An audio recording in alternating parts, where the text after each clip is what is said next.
his house, the children he was working with was more than 6. So we want people to follow in the footsteps of Senator Danson Mungatana so that we can have population, we have development, Mr. Speaker, for easy planning, Mr. Speaker. Senator, wait, I've not given you the mic. You don't seem to catch the speaker's eye, and I'm sure you've noted that this new system do not have a button for intervention.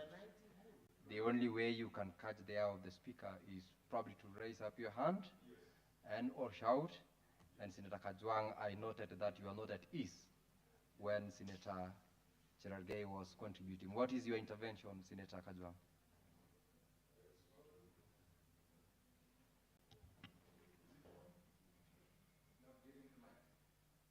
Clerk, give Senator Moses Kajwang. Yes, you actually did. Thank you, Mr. Speaker. I've sat in this chamber for 10 years, but we seem to be regressing as far as technology is concerned. But my point of order was, as Senator Cherargei seconds this particular bill, is in order to celebrate Senator Dr. Danson Mungatana for having upwards of 6. I think even my deputy party leader, Senator Osotsi, when we went for his celebration, he introduced his children and said, put a rider, that those are the ones that I know for now. So is it in order to celebrate people like Dr. Mungatana and Senator Osotsi for having many children, when Kenya's population policy aims at reducing the fertility to 2.6 births by 2030, 2.6, and aims at increasing contraceptive usage to 70%. Mr. Speaker, how can Senator Cherargei celebrate a population policy of that nature?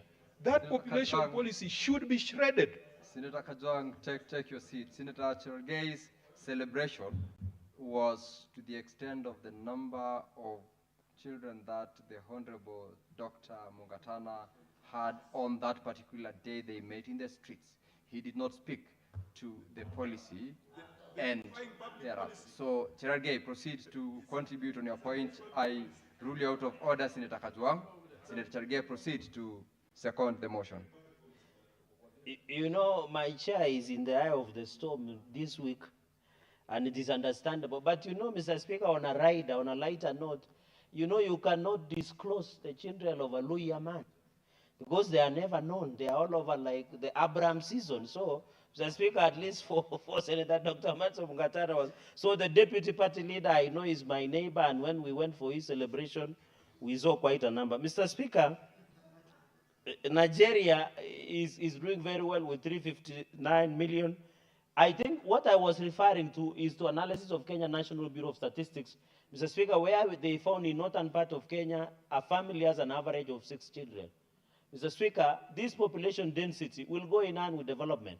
We must agree, like for example here, Ruiru, the per square kilometer that live in Marsabit and the ones that live in Ruiru is totally different.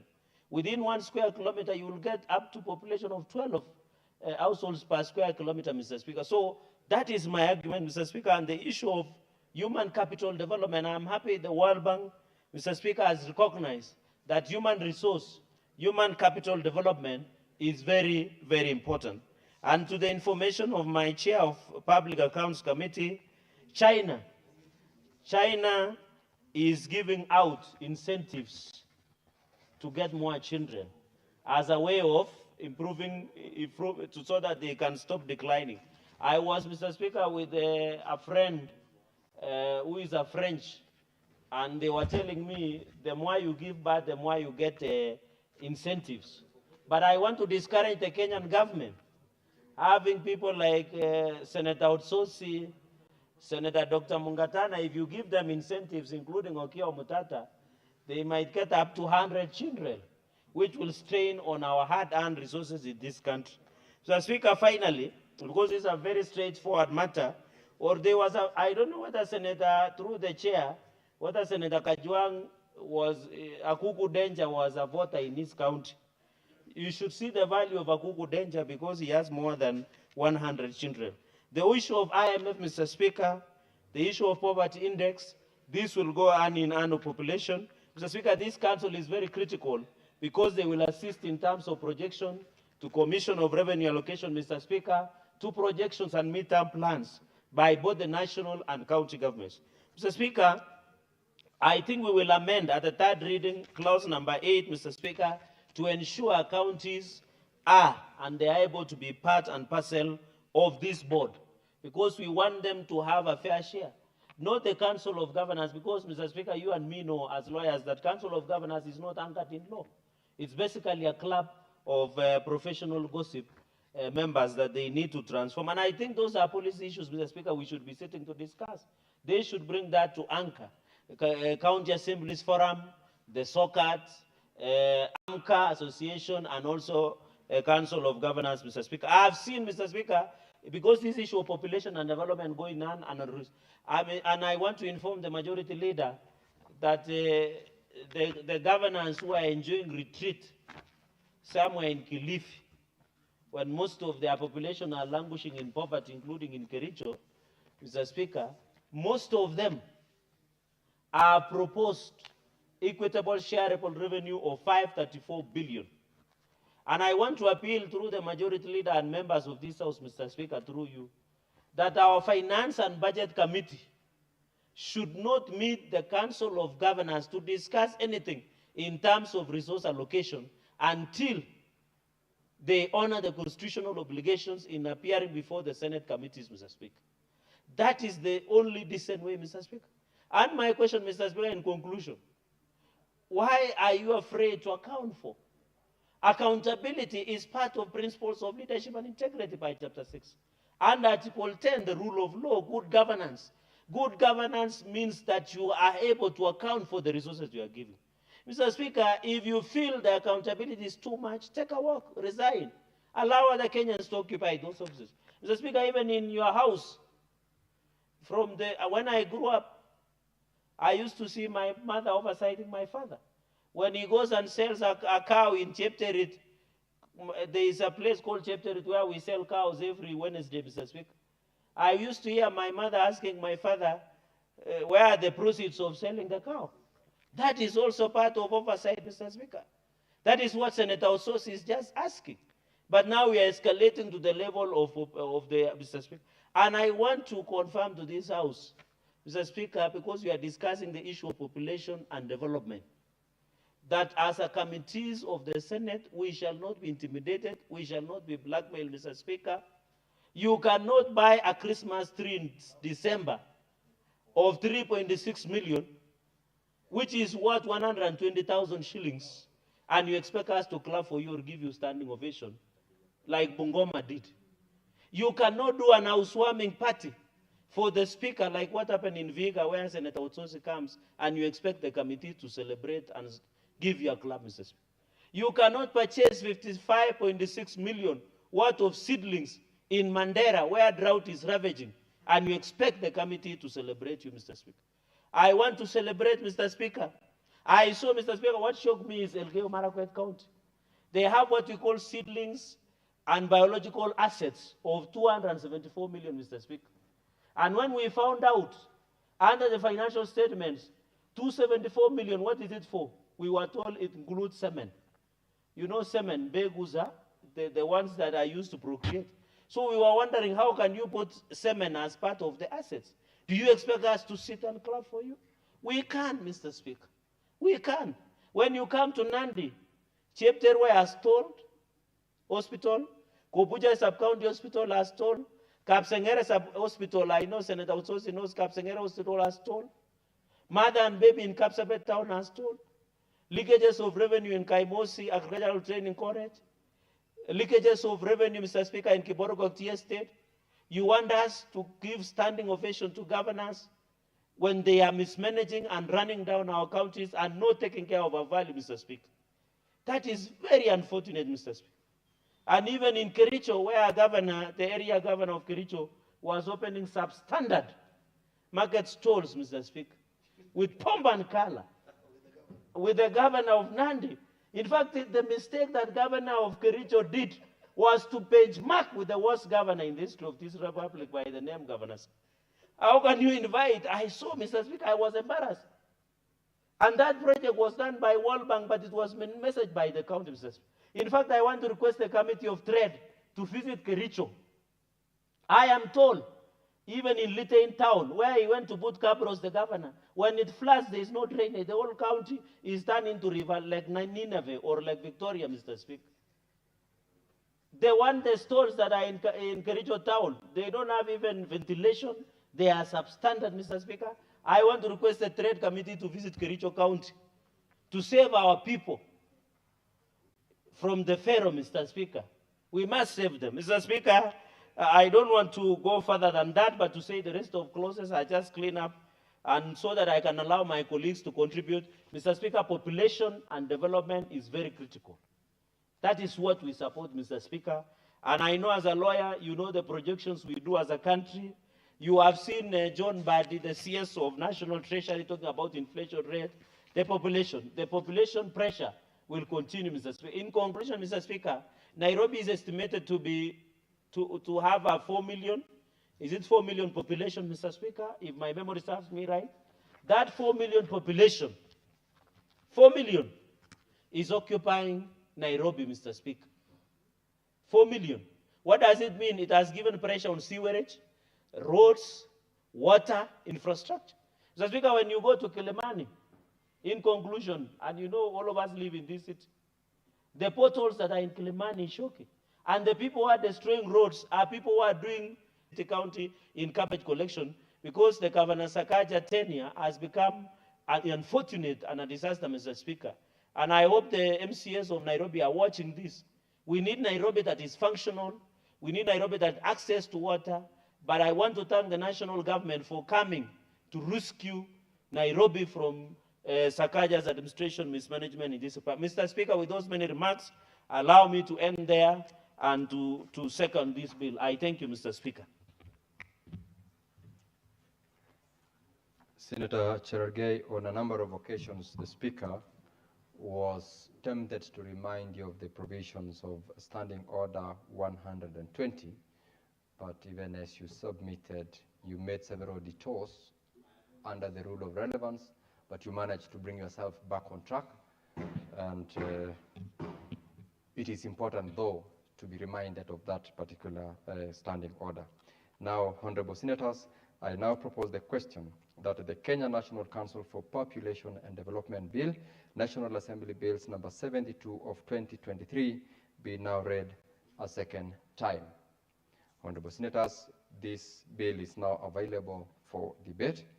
And from my request list, Senator Mugatana Danson. Thank you, Mr. Speaker, for giving me the opportunity to debate the Kenya National Council for Population and Development Bill, National Assembly Bills number 72 of 2023. Mr. Speaker, I rise to support that this bill be read a second time. Mr. Speaker,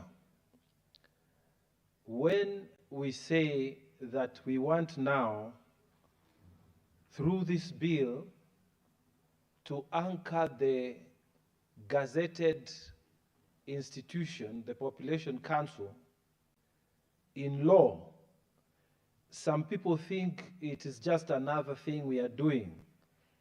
I have a practical example, Mr. Speaker. Many years when we were under the Kibaki administration, Mr. Speaker, I personally pushed for the establishment of the Coconut Board.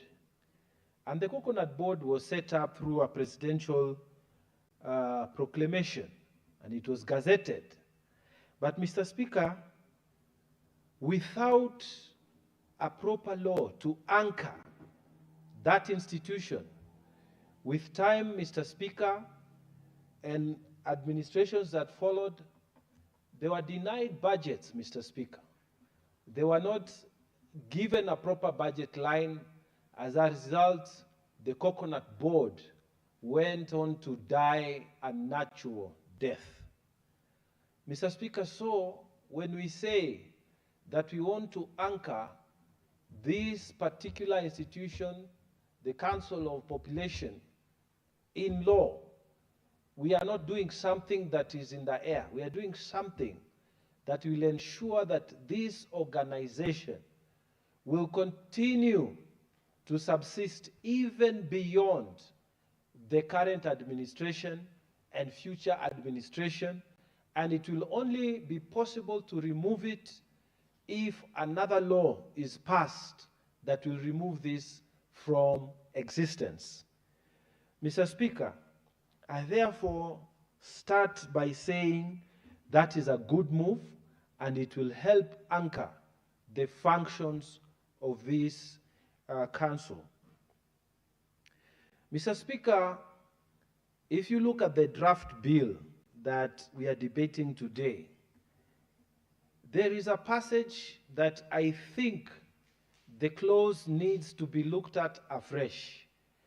Mr. Speaker, this type of drafting has been criticized before, but I want to put it again on record, that it is wrong for someone to sit here in Nairobi and decide that the only county of the 47 counties in Kenya that needs to host a headquarter of any important institution is Nairobi.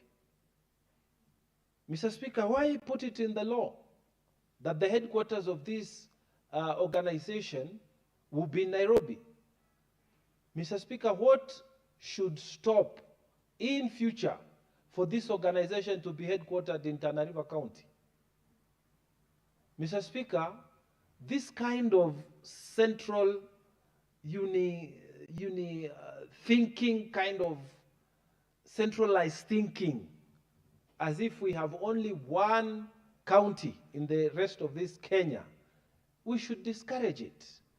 And the drafters in the office of the Attorney General, maybe they are old people, they need to go on retirement. They need to know that this country now has 47 counties. You don't draft a bill that subscribes the headquarters of an important organization such as this in Nairobi and make it very difficult for future counties to inherit that, that facility. Mr. Speaker, as we sit here today, there is no national headquarters in Tana River County. No building, no structure from the national headquarters. So here in Nairobi County, there are so many headquarters, there are so many institutions that are headquartered here. Why should we pass this law that says that even the National Population Council should be headed in Nairobi? Why? Mr. Speaker, new thinking needs to be injected. I represent this Senate in the Pan-African Parliament where we sit in Johannesburg on behalf of this country. Mr. Speaker, when you look at the South African setup, you have the Parliament sitting in Cape Town, many miles away. You have the judiciary in Johannesburg. You have the executive in Pretoria. And this is the kind of thinking that we should have. Why should the Population Council be put here? If you don't want to bring it in Tana River, why not bring it here to Machakos? Why are you congesting Nairobi? And you are a Population Council. And you know one of your functions is to make sure that there is balanced development. Why not take it to Mombasa? Why not take it to Nakuru? Why not take it to Kisumu? Mr. Speaker, we've got to have more creative thinking within the cadres of the drafters. Don't just copy-paste old legislation that have been passed by time. I appeal to the Committee of Labor in the Senate to have a clean look of this and make an amendment. And if you don't, I will propose that amendment. We should remove that kind of old legislative drafting. But Mr. Speaker, coming to the importance of this law, This law is so critical, Mr. Speaker.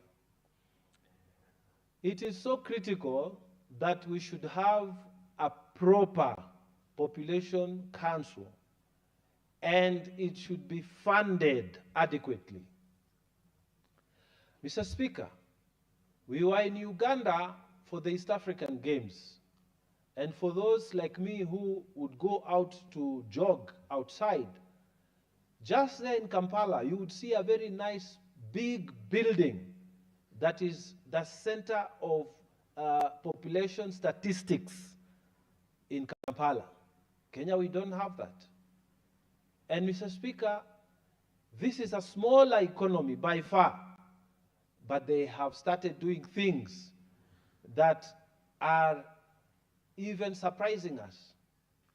Mr. Speaker, we should have done that. We should have passed this law a long time ago.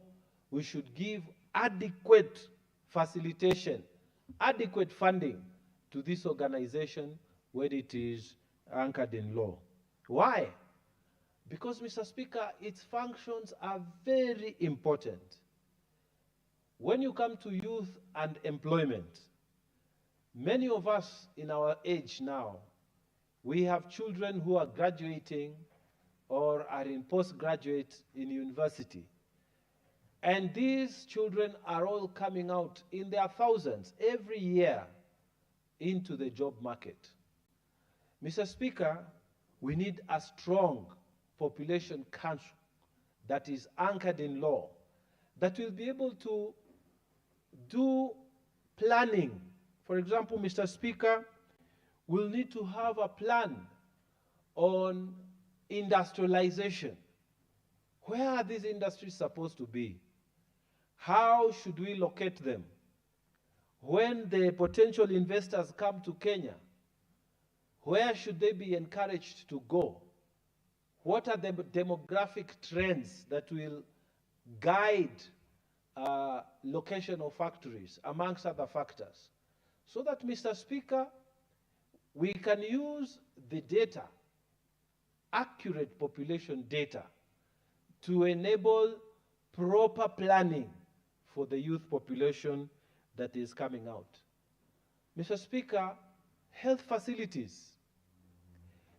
Many times, Mr. Speaker, we've had huge campaigns.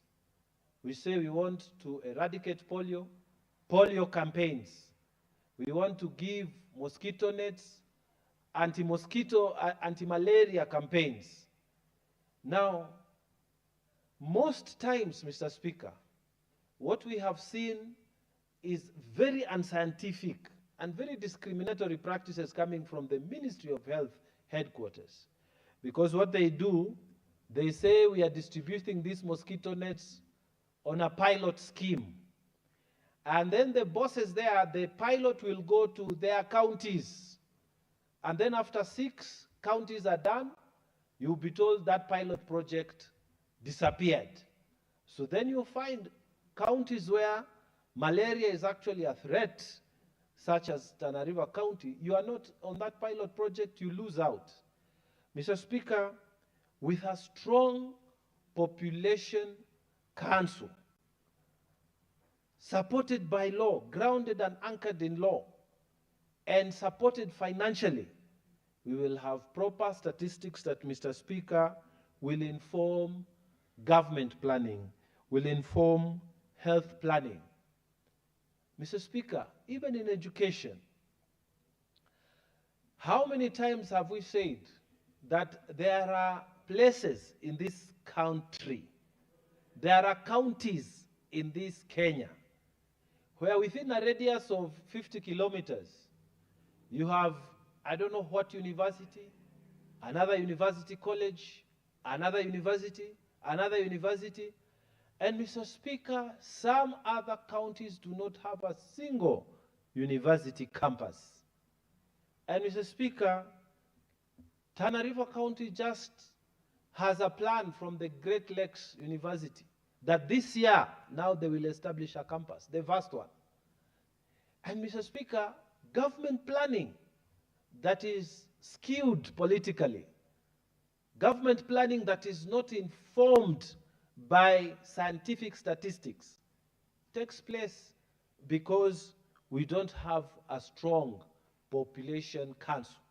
Mr. Speaker, we shall support this bill, and we want this bill to be a reality. Mr. Speaker, I have been to countries where they will tell you next year, in fact, we are building a new city in this direction of town because we need more schools that side, we need more hospitals that side, and they base it on population, accurate population data. Mr. Speaker, this is an opportunity for us to make sure that our data is very well supported. And Mr. Speaker, the beauty about this bill is that now it is creating an institution that is going to be transparent. They are going to quote everything. They are going to make everything public. You want the statistics, they'll be available. And we are going to fund them, Mr. Speaker, so that they can give a better information for all of us. Mr. Speaker, even for county planning, if we are to get accurate data, most of our counties would be able to rely on information from here to do proper county integrated planning. These plans, Mr. Speaker, inform development within our counties, which we defend and protect in this Senate. Mr. Speaker, without accurate population data, we are not able to do long-term planning like Vision 2030. We are not able to do mid-term plans. We are also not able to do county integrated planning. Mr. Speaker, we need to have this bill passed like yesterday. Now I'm standing here to support that this bill be passed with the necessary amendments that I have proposed. So when the committee sits down to look at it, they can look at those I have proposed so that the bill also caters for interests in counties, so that counties can also benefit from the facility that we are creating now and anchoring in law. Mr. Speaker, with those very many remarks, I beg to support. Thank you. Senator Osotsi.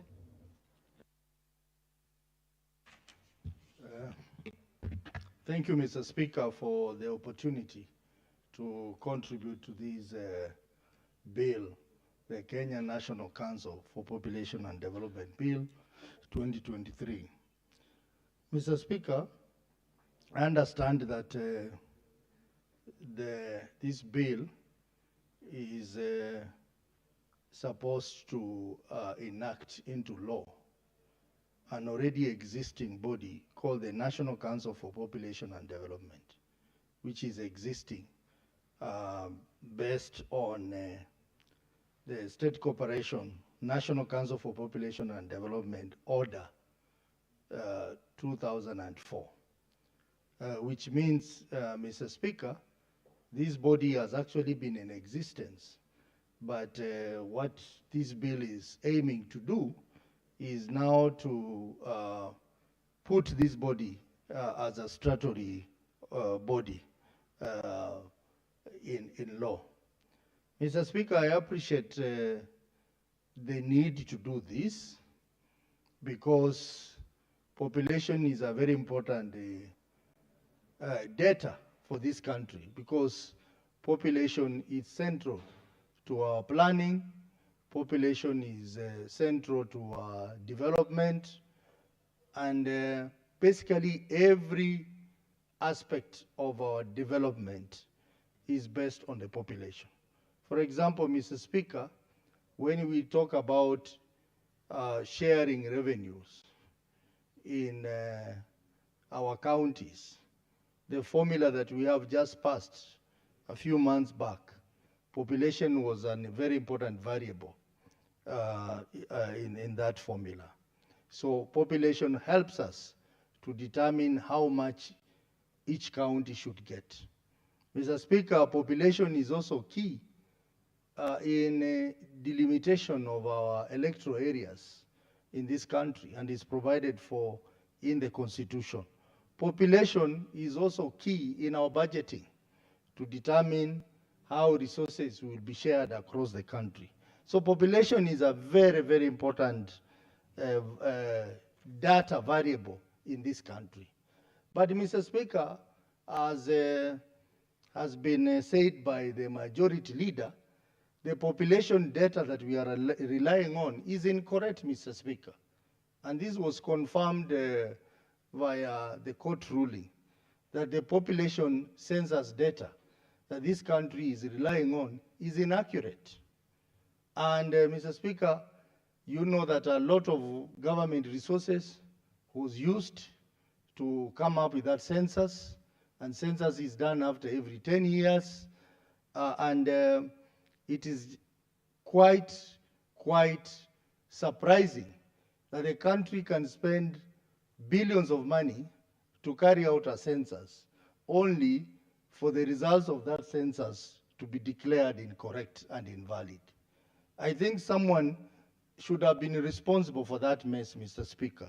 But this being Kenya that we know, everything that is done in this country is never taken seriously, and people go scot-free, even where mistakes and violations of law are clearly evident. Mr. Speaker, I was reading through this bill, and I thought that I was actually in those old ages of life, many hundreds or thousands of years ago. Because, Mr. Speaker, in the modern world of data and technology, we shouldn't be struggling to know what our population is, Mr. Speaker.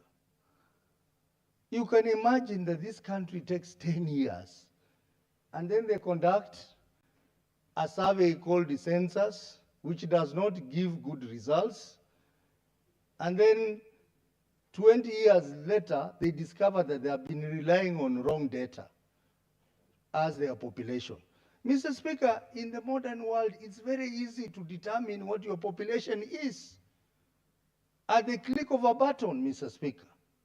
How do countries with a huge population like India and China determine their population? They don't do census, Mr. Speaker.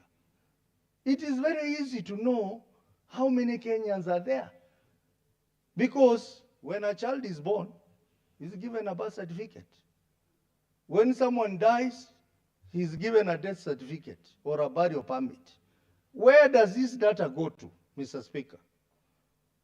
Where does this data go to? When kids go to school, they are registered in schools. Where does this data go to, Mr. Speaker?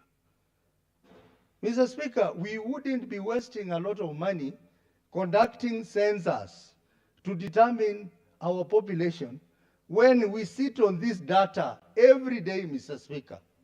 Mr. Speaker, I believe it would be very easy to know almost to perfection the population of this country if this country invested in data management.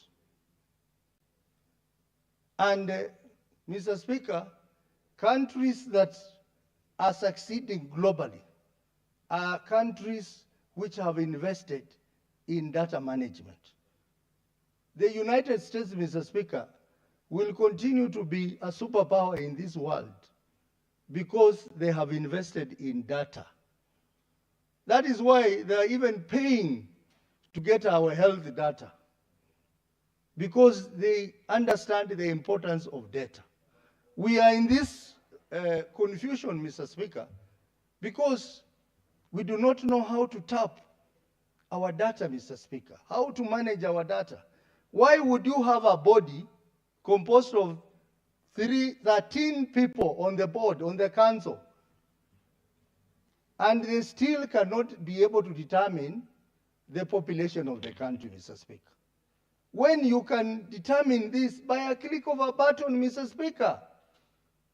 When we talk about road to Singapore, how are we going to reach Singapore when simple things like determining our population, we cannot do them, Mr. Speaker. Mr. Speaker, if I had a way of advising this government, I would advise them to invest, maybe have a national data center where all the data that is collected is harmonized, and that data used to determine a number of things, including population. And I know there was an initiative during Kibaki's time when they started something called integrated population data management, which was linking actually the Department of Birth, Death, it was linking IBC, it was linking national ID registration, and the others. What happened to that exercise? If that exercise was done very well, Mr. Speaker, then we wouldn't be struggling with the population to know how many are we in this country, where is every Kenyan in this country. It would be by click of a button. So I want to advise this government for free that they need to take seriously the issue of data, because data is the next oil for this world. Without that, we will be engaging in pointless and expensive exercise like what we are doing, Mr. Speaker. Mr. Speaker, for instance, right now, we are struggling with a voter register. We don't know who is alive and who is dead in that voter register. And yet we are sitting on that data. The office that registers death knows who has died in this country. The office that registers birth knows who has been born in this country. Our Ministry of Education has a system, NEMIS or something, that knows who has registered in a school, at what age, who is going to secondary, all that data. You are telling me, Mr. Speaker, we cannot analyze that data to determine important variables like population, or to determine, even with a click of a button, who is supposed to be a voter and who is not supposed to be a voter.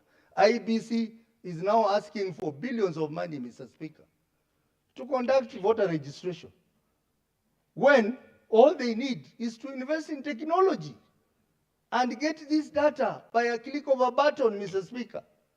So, Mr. Speaker, as someone who has vast knowledge in technology and IT, I want to advise this government, which promises to go to Singapore, I don't know on foot or how, that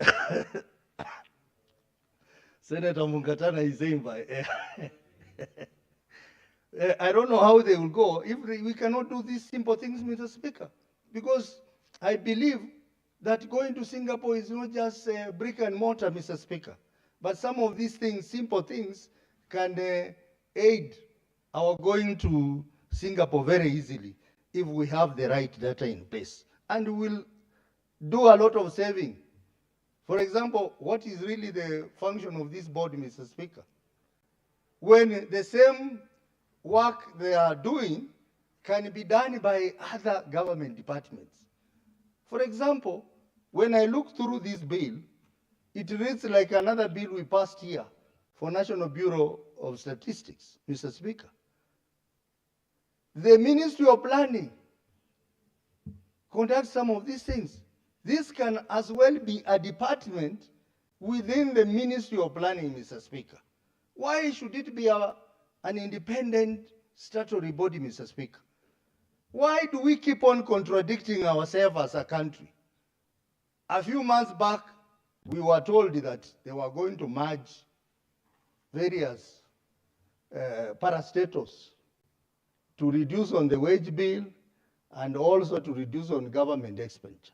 But instead of implementing that report, Mr. Speaker, we are now seeing them create additional statutory bodies and parastatal. When you look at it, you wonder, Mr. Speaker, are we serious as a country? This is probably a function that can be done through a meeting, Mr. Speaker. When I look at the list of people who are on the council, half of them are government officers who can sit in their offices and make decisions on these things, Mr. Speaker, without wanting us to spend exchequer to run a body that ideally should not exist, Mr. Speaker. Mr. Speaker, I'm expressing my frustrations because sometimes you look at the kind of wastages we do in our government or in our public life, and you wonder, why would we spend, like I'm sure this body will be given maybe, to be modest, at least 500 million shillings every year. Mr. Speaker, that money can go to construct classroom in Vihiga, Tana River, or Bungoma, Mr. Speaker. But we are paying people to do the job that they must be doing. When I look at the list of the council members, I see the PS for health, I see PS for basic education, I see the Attorney General, I see.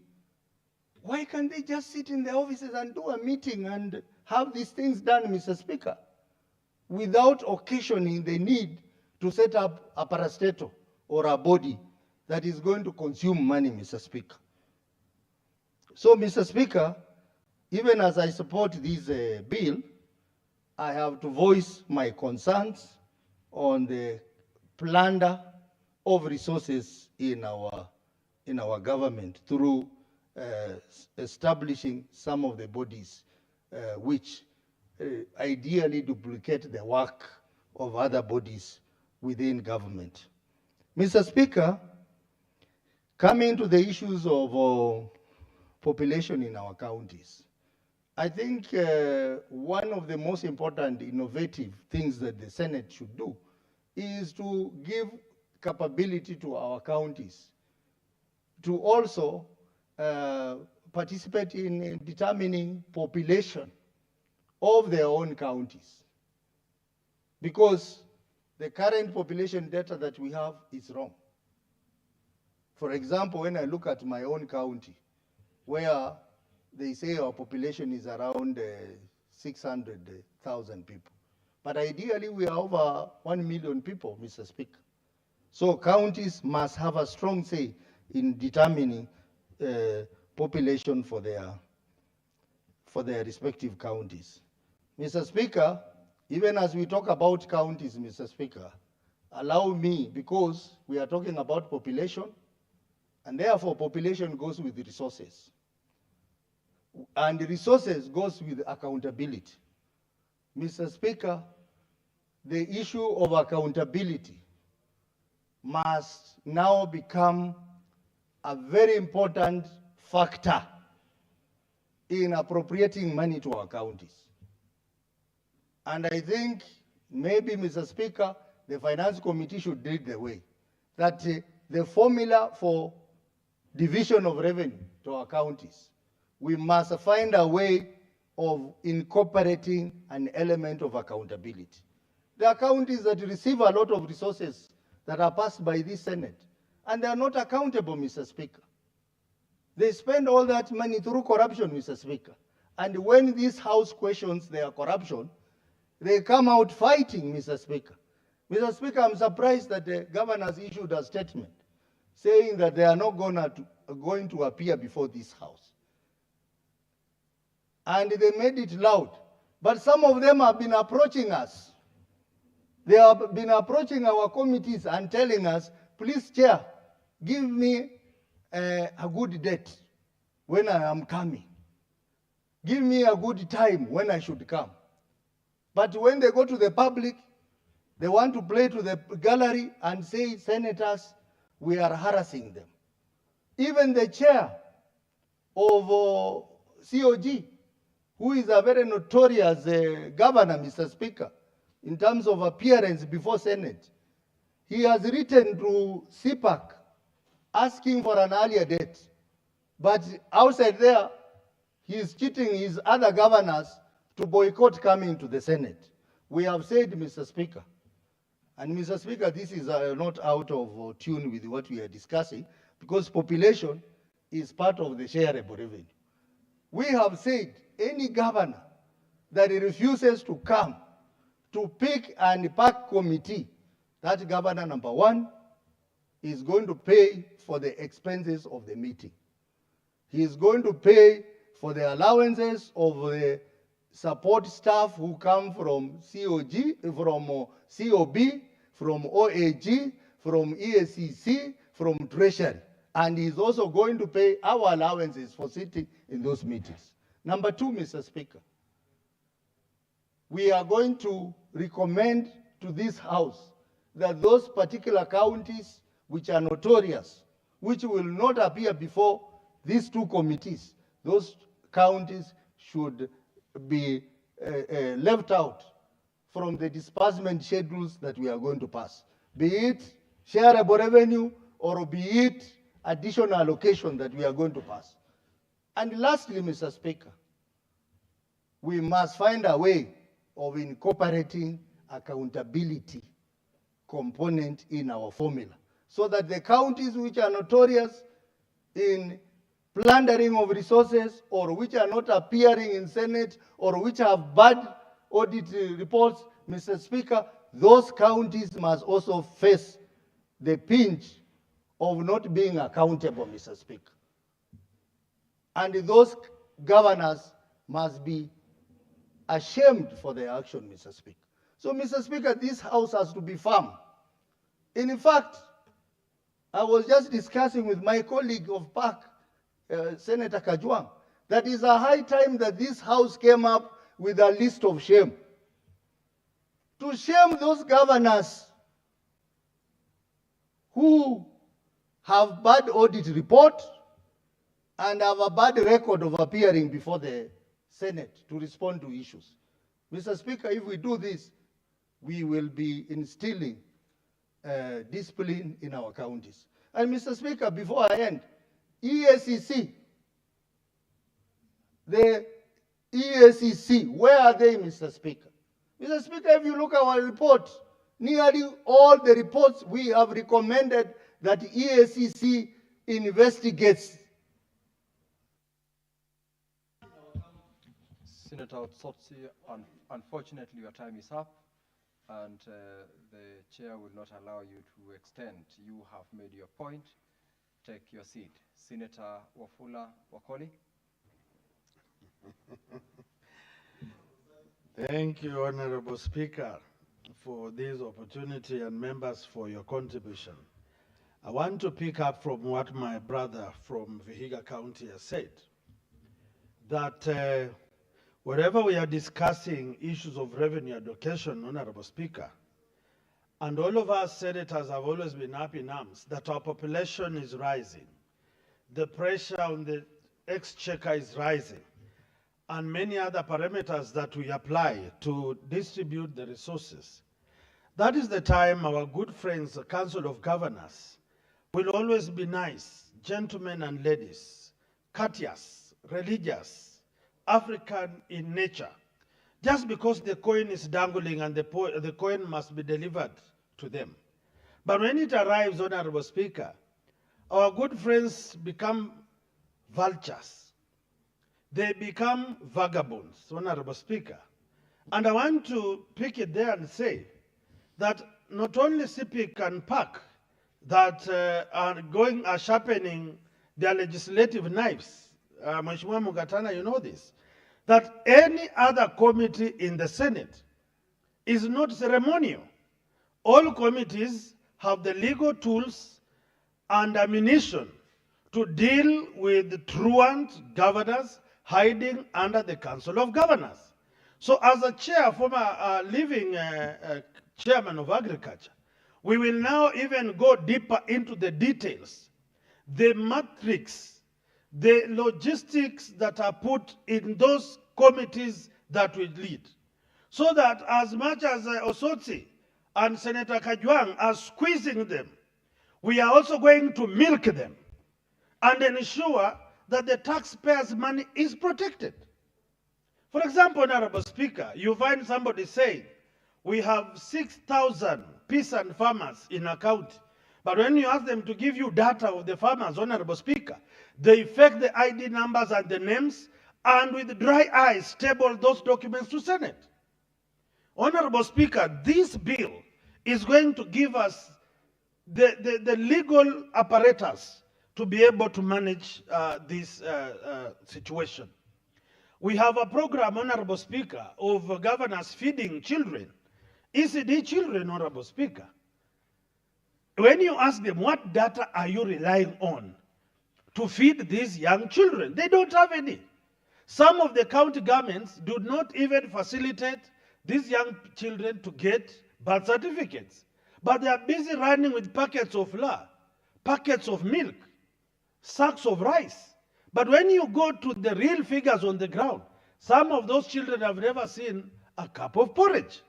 So we are saying this bill is good, we support it, there is room for improvement, but it is also going to allow the Senate to oversight county government based on figures, not emotions, not titles. And therefore, I want to support this and ask honorable senators in all our committees, figures don't lie, populations don't lie, numbers don't lie, and therefore we must be able to dispense our duties properly. Finally, Honorable Speaker, we have heard the Ministry of Education saying they are losing billions for ghost schools. It again shows that the population matrix in Kenya has a problem. We even don't know how many foreigners are in this country because, again, the immigration system probably has a problem. So this institution is key in running government ministries, ensuring that the vital national security installations are well catered for, the planning for this country as we move to the trajectory that the president wants us to go is well tailored, and this country will not regret. Finally, for where I come from, I will be keenly following. They are soon going to give free fertilizer and seedlings inputs to farmers. I will want to see the population index, the parameters that they will be benevolently giving farmers these things. Is it anchored in law or anchored in a good heart disguised? You know, a good heart, but more of an appetite for a tender of supplying fertilizer and a tender for supplying seedlings, and not for the interest of the poor person at the grassroots. So I call upon the people of Bungoma and the people of Kenya to be keen on figures, keen on statistics, keen on population, because there is no allocation of funds that is not directly proportional to the populations that we are talking about. Thank you, Honorable Speaker, and I support. Thank you, Senator Wakoli. I have no other member requesting to contribute to this particular bill, and in the absence of the leader of majority who is supposed to reply, we will defer reply to this motion to the next sitting of the House, so that we progress. Clerk, you will call the next order. Order number 13, the Wildlife Conservation and Management Amendment Bill, Senate Bills number 46 of 2023, second reading. This is a motion by Senator John Maruma, MP, who is also not in the House. That is deferred. That order is deferred. Next order. Order number 14, the Wildlife Conservation and Management Amendment Bill, Senate Bills number 49 of 2023, second reading. Senator Seki is not present in the chamber. That bill is also deferred to the next sitting. Next order. Order number 15, The Narcotic Drugs and Psychotropic Substances Control Amendment Bill, Senate Bills number 1 of 2024, second reading. Equally, Senator Kathuri Murungui is not present in the chamber. The order is deferred to the next sitting. We call the next order. Order number 16, the Culture Bill, National Assembly Bills number 12 of 2024, second reading. The leader of majority who's supposed to move this is not present, deferred. Let's proceed to the next order. Order number 17, the County Wards Equitable Development Bill, Senate Bills number 20 of 2024, second reading. Senator Karungu Thangwa has been here, but he's just moved out of the chamber. In his absence, that bill is also deferred from today's business. The next order, please. Order number 18, the Livestock Protection and Sustainability Bill, Senate Bills number 32 of 2024, second reading. Senator Dr. Lelengwe is absent in the chamber. That order is deferred.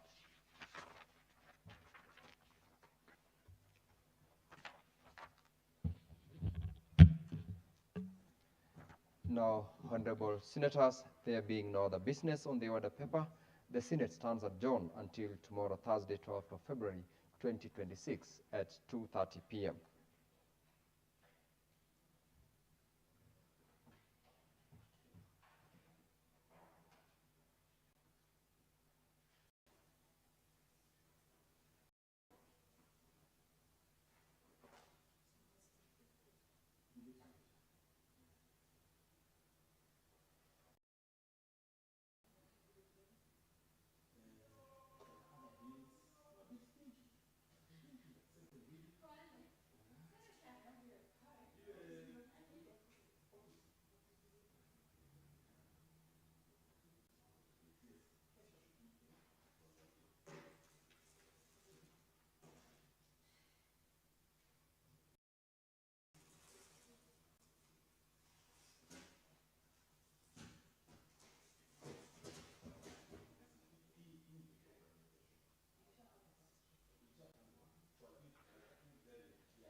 the app, order Glovo and get food, groceries, or anything you want in minutes.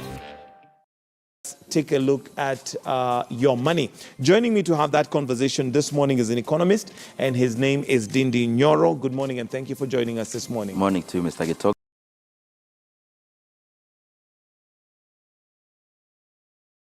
Thank you very much. Good.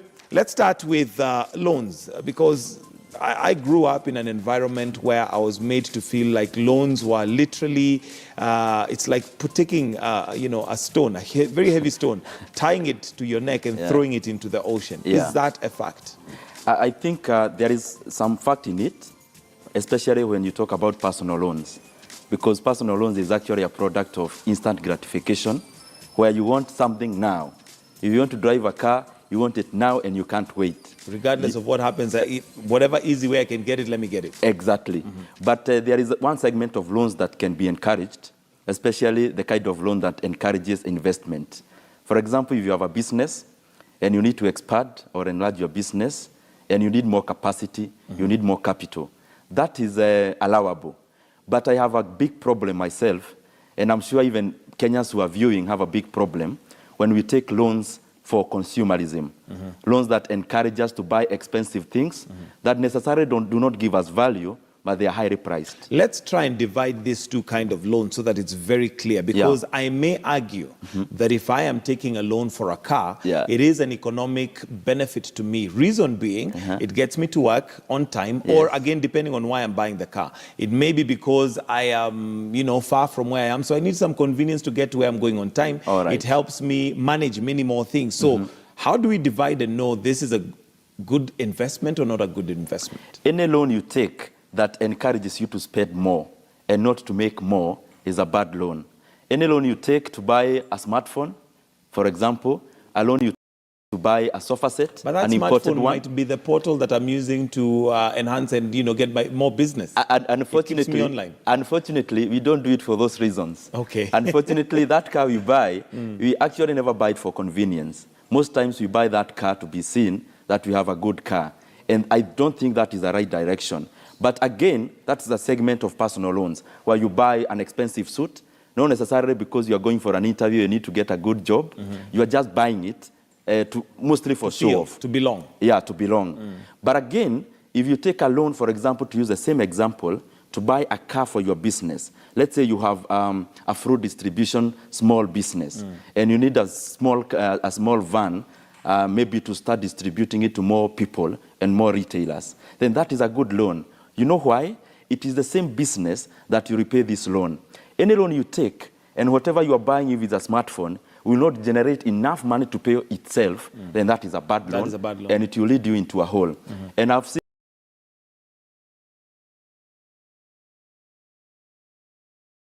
many people's experiences, and I am convinced a loan should always be taken when it's needed. Unfortunately, we always take a loan because we qualify. Okay. Now, your thoughts again. I do remember getting advice from an older person who mentioned, and I want to hear what your take is on this, that one of the things that makes us poor is recurrent expenses. Is that true? It is true, especially when you, for example, move into maybe you get a promotion at work, and then you get a small pay rise, and you feel now I'm rich, and you move estates, you move into a house that you are paying a higher rent, and maybe you get a bigger car with a bigger engine. Unfortunately, it consumes more. All those things, especially that accumulate into things that will be paid off every now and then, that is a very bad route. We should encourage more of recurrent income than recurrent expenditure. Okay. Now, you've clearly defined and said that if you're buying or taking a loan to buy a car that is not necessarily adding to your income, that's a bad loan that you're taking.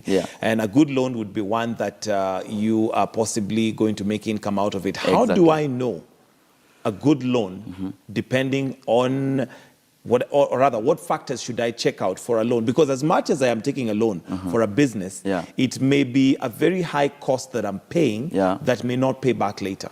I think the first thing is to evaluate whether you actually need the loan, even before you go to the factors about interest rates and so. Because we rush, take loans, maybe we think our businesses need that capital. But maybe the capital that the business needs more is actually the brain. then you go to the bank and take excess weight. Because any capital you put into the business to produce the same goods and services, then that is excess weight. And efficiency demands that you produce more using less. Therefore, it's good to evaluate whether we actually need the loan first. Because, of course, you know, the biggest beneficiaries of this loans culture is the bank. Right. Then unless you own the bank, then you are joyriding. Yes. Definitely. And they're making money out of you. They are so making how do money I out go of about calculating, or how do I know what is a loan that is reasonable for what I want to do vis-a-vis one that is maybe too expensive over time? That's a very good question. Because I encourage business loans myself and discourage, of course, personal loans. You need to check the interest rate you're paying to the bank. For example, if you take a loan where you are paying an interest rate of 20,000 a month, and then the business is generating 18,000 a month, then definitely it means you're working for the bank every day you wake up. You should therefore take a loan that generates more, because you're not a slave of the bank. Neither are you a slave working for yourself. Neither are you even a slave of your business. All those things, the business and the bank should actually be working for you, not the other way around.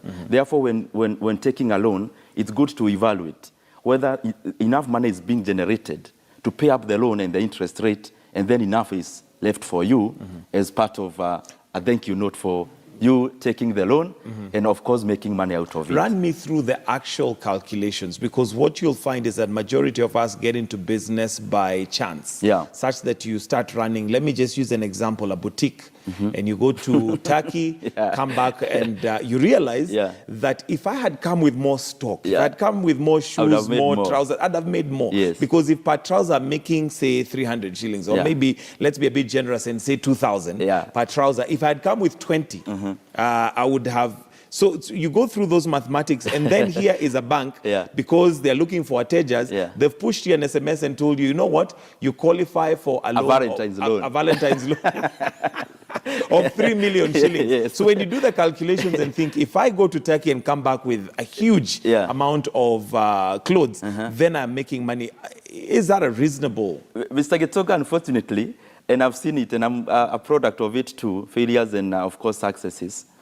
Unfortunately, we look at profit in terms of buy this and sell this. Precisely. We take a pen like this one, it's 8 shillings, and therefore we if I sell it for 12, selling it at 12 bob, and we think you are making a margin of 4 shillings. But probably you are selling it in a premise that you've paid goodwill and you pay rent. You have employed someone. Probably you are also employed by the same business. You pay rent, you pay other utilities. It's good to factor in all those things, because most of the times we think we are making money. And the bad thing I've seen in business is the failure of us to take our wealth or to calculate what we are making or even to track our net worth. You just do business, but when you sit down and do the math, you actually go into circles. And Mr. Getoga, I'll give you an example, not even of Turkey, but the real one here in Kenya. When I go home, I always laugh at my mom, because you get every time there is a cow there, she's steading.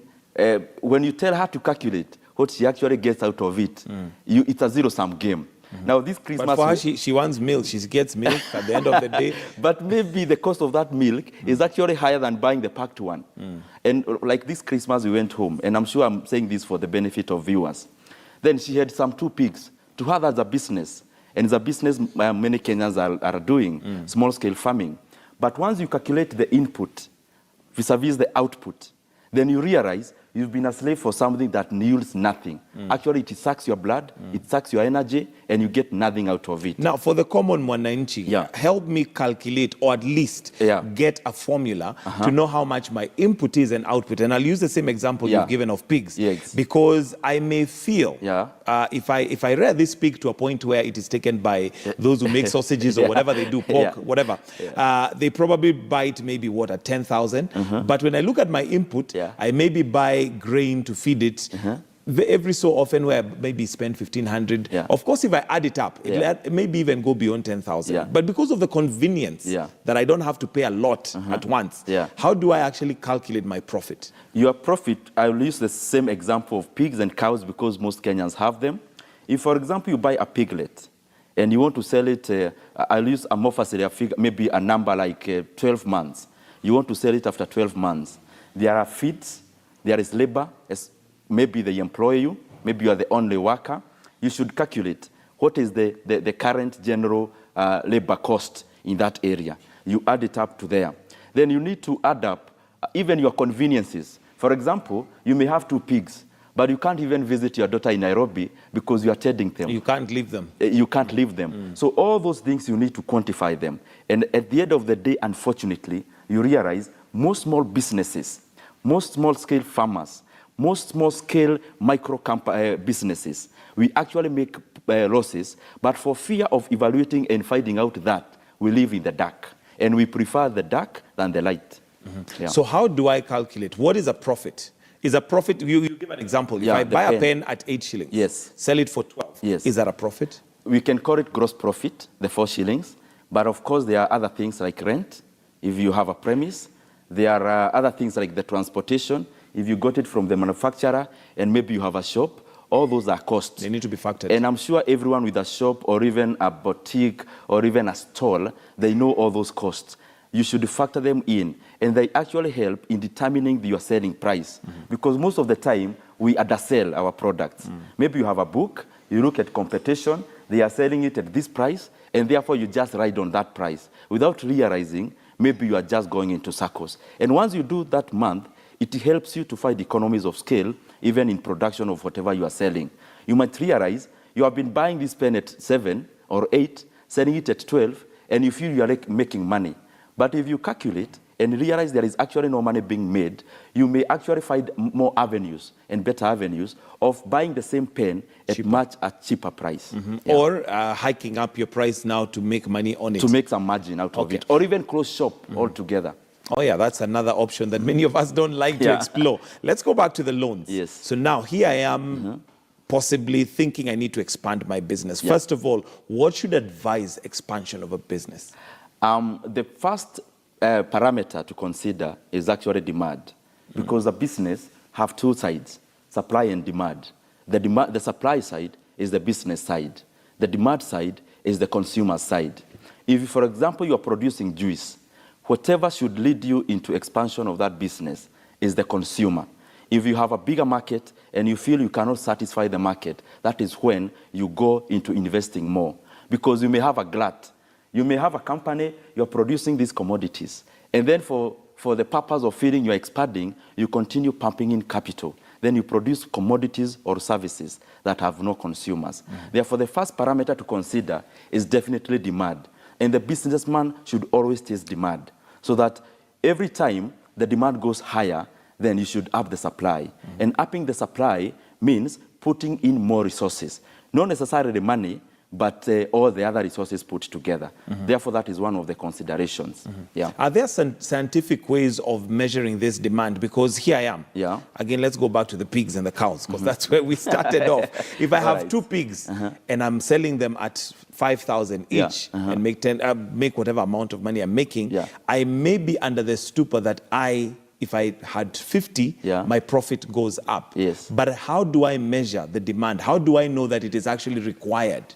I may have 10 pigs, and by the time I have those 10, another 10 farmers have got another 10, such that now our pigs, we have nothing to do with them. Mr. Gitoga, I'll use the same. There is something I would call and coin as a raised demand. A raised demand, for example, you are a farmer, you are farming chicken, broilers. You can get an order even prior to having the full-grown broilers. That is a very good thing. Therefore, you actually trade and buy the small chicks based on the order and based on the calculated demand. But of course, as a businessman, there are many scientific ways. If you go to the government data, like Kenya, we have Kenya National Bureau of Statistics, you'll get a lot of openings in terms of where to put in your money and where opportunities are. There are always those data, and you can find them. But of course, if you are in a specific business, if, for example, you are in media, you definitely know where to look for. Therefore, it's good, even if you are relying on the macro figures that you may find in the government, it's good also to calculate your own by knowing exactly, if, for example, I'm producing eggs, who do I sell eggs to? And if I'm producing 1,000 eggs a day, and I have a demand of 1,200, then how do I close the gap? I may not close the gap by increasing my flock.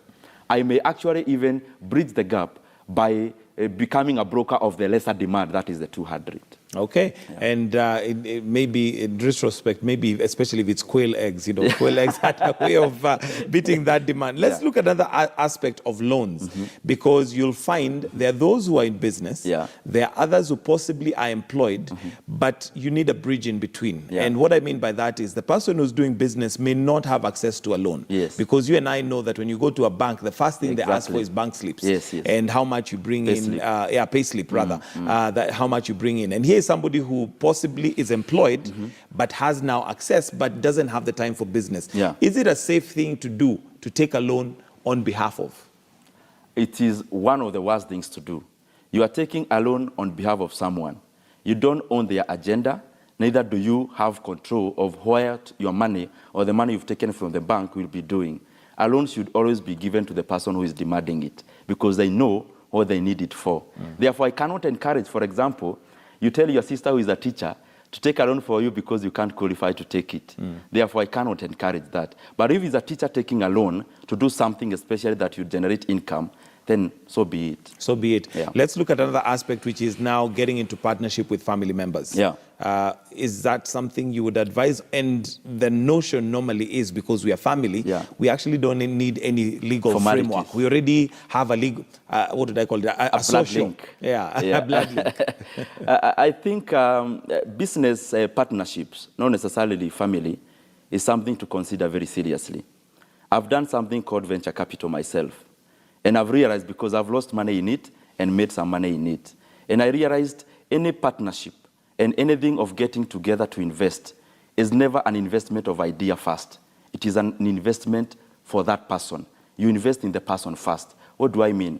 If, for example, a person here, Mr. Otieno, comes with an idea, another Mr. Kamau comes, they may have the same idea. And therefore, if you put in the money, you might think you'll get the same value. But I've seen the passion, the drive, the heart of the person is more important than actually the idea they have. Therefore, you may find some family partnerships that work very well, not on the basis of its family, but on the basis of the carrier of the idea. For example, if I have a very brilliant idea, for example, maybe to come up with an app to do something, and therefore I approach someone, maybe a family member, an uncle, and we join hands, we may end up making money. Not because that person is my uncle or I'm the nephew, but because of the intensity and the extensity and the workability of my idea. Therefore, business partnerships is something I've seen through experience that we take for granted. We think we are moving maybe to establish a business together with a person, and we think it's purely the idea. Let's get out of that notion. It is majorly the investment in that person. So you therefore need to evaluate the person first, even before you move to the idea. And don't get into a partnership simply or in simplicity, because this is a person I know as a friend, or this is a person I know is family. All right, there's a tweet here from Joseph who says, I took a loan about 5 years ago and I'm getting to a point I feel I cannot pay it. Best way to pay a loan fast? Mr. Gitoga, I think in answering that question, because I think even those people who have not taken loans, there could be many people considering of taking them. We sometimes live in this world, but we basically don't live for ourselves. We make a lot of money, like our brother who has taken a loan. Maybe they're actually employed and they have an income, but most of the time we forget to pay ourselves first. We therefore continue accumulating so many burdens, and we actually don't get any benefit out of the existence that we do on earth and out of the work we do. Therefore, maybe in brief, even if we are talking about loans, it's good for me to touch on a few things. Even if you are making money out of our businesses and out of our employment, it's good to pay ourselves first. You realize if, for example, earn 50,000, 10,000 you pay rent. Therefore, that is not your money. It's your landlord's money. You take another 10,000, you go and buy a good suit. That is a boutique person money. It's not your money. You're paying the tailor. You are paying the tailor. You again take some other money to pay for your fuel for the month. That is not your money. It is money for the fuel dealer. You realize that at the end of the day, you are actually left negative. Meaning all the money you make and all the income you make, you actually don't work for yourself even a bit. You work for others. Therefore, I would encourage the viewers, before you do anything, always pay yourself first. And after paying yourself a certain amount of money, then make that money work for you always. If, for example, you say every month, 20,000 or 20%, I'll be paying myself first. Make sure wherever you put that money, it is generating more money for you. And of course, for the benefit of even my own experience, always avoid predators. Because you realize, especially when you start doing well, when you start making some money, you get some very good people coming around you. Some may have Those good are the ones intentions. you're calling predators. Predators. Because you realize most of the time you work so hard, but wherever you put your money, and this predator may not necessarily be afraid. It could be someone out there coming with a very nice deal that you can invest in. You put in your money, maybe alone for 5 years, you don't generate any coin out of it. Therefore, for the next 5 years, you realize you've been working for the bad idea that you invested in, that you are given by a predator of your money. Okay, so basically, what's the fastest way to get out of a loan? The fastest way is actually never to take it, for those who have never taken it. But those who are in it, I would encourage, do not invest more outside before you clear the loan. Because sometimes we lie to ourselves that if you get a top-up, for example, to invest more in whatever we invested the first loans in, we lie to ourselves that we may end up recovering our money and pay up even the original loan. Focus any income you have in getting out of that bank and getting out of that loan, because a loan is a burden, especially a loan that is not generating income. And then when you hear somebody complaining, definitely that is a loan that is not being able to pay for itself, or the intended purpose never materialized. Maybe the person took up the loan to buy a plot. The plot is no longer generating any income. Therefore, if it's not generating income to pay for itself, then why did you take it in the first place? Therefore, channel all the incomes you have into being free, because you are in chains fast when you have a loan. All right, now Richard Kiyosaki, the writer of Rich Dad, Poor Dad, encourages and says it is very difficult for you to actually go beyond a certain ceiling when it comes to financial freedom unless you take a loan. Do you agree with that? Unfortunately, I'm never a student of Robert Kiyosaki, because I belong to other school of thoughts. There is one man I admire most. One of them is Warren Buffett. And then maybe there is a reason why he is the second or the third wealthiest person in the world. And Kiyosaki is not even among the 10,000 wealthiest. Therefore, I borrow more from people like Warren Buffett and people like, of course, Bill Gates and other investors. It is good to invest what you have. Don't get into a rush. This world is not going anywhere. Those opportunities you are chasing will be here today, tomorrow, and even next week. But I also don't have the luxury of time because I'm growing older. You are growing older, but believe you me, the money you have and the capital you have now, maybe the idea you have do not necessarily need more money. Maybe the idea you have needs more refining than more capital. All right, let's go back to another book, Richest Man in Babylon. Exactly. He also ascribes to the fact that you've mentioned whereby you need to pay yourself first. You need to set aside some amount. Is there a percentage that one pays themselves? It is good for my experience, and my advice would be, especially when you are starting off, you know, it depends with the income. For example, a person earning 1 million shillings and a person earning 10,000, there could be, because the expenditure of a human being has an optimal point. For example, if you're earning 10 million shillings a month, there is a limit at how much you can spend. But on average, I would recommend the person earning the lowest, please make sure you set aside not less than 15% of your income. Not less than 15%. Exactly. Let's take a call from David, who's calling from Thika. Good morning, David, and thank you for calling. To your question or comment. Good morning, David in Thika. To your question or comment. Yeah, I have a question to ask. Go right ahead. Yeah, I was asking this question. If someone has a loan that is, maybe I've taken a loan of maybe 200,000 shillings, and I've already paid like 50,000, and I want to pay off the loan. So is it advisable for me to pay off the loan if I have all the money? Or I have to wait until the loan matures? I pay it like in a bit comfortably. But if I have money somewhere, I've already make a deal somewhere, or have a business somewhere, is it advisable for someone to pay off the loan? And then the second question, I've heard you talking about loan is always must be for the business. There are people who take loan for land. of to buy a plot? Is it advisable for someone to take loan and then you buy plot, or is not advisable? The third question, and the final one: if someone has a wife, and your wife can access money easily somewhere, so this is not my personal loan, is for family or a house loan, or let's call it house business. Can your husband or your wife take a loan for you? Thank you. Much, David, some pertinent questions there, starting off, first of all, with paying off loans. When you've taken a loan and you want to pay it off quickly, is that advisable? For me, it is advisable. A loan is a chain. Get out of it if you have the money. Okay. Yeah. What about in instances where possibly that money could be doing something else that would bring in more money than paying off the loan? Like the one of buying a plot? Maybe. That question about buying a plot, I would consider it a plot, shares, putting money in a fixed deposit. All those are investments. Investment, you invest surplus. You don't invest from a whole. You invest from the fruits. Yes. Therefore, it's good to take a loan that generates that surplus. And this surplus comes from business. My advice is, no one has control over investment. Investment, you can put in the money, it can vanish. You can put in the money, you can get double. And since, or therefore, you don't have control of which direction the money will take, it is good to always take loans to finance your business, and therefore the surplus from the business, you can invest. But it's not advisable to do what I would call margin trading. You take a loan to invest, and therefore you make some money here, and then you return the other money. What if you buy that plot, or you take a loan to buy the plot? For example, now, in the economy, the plots are no longer appreciating as much.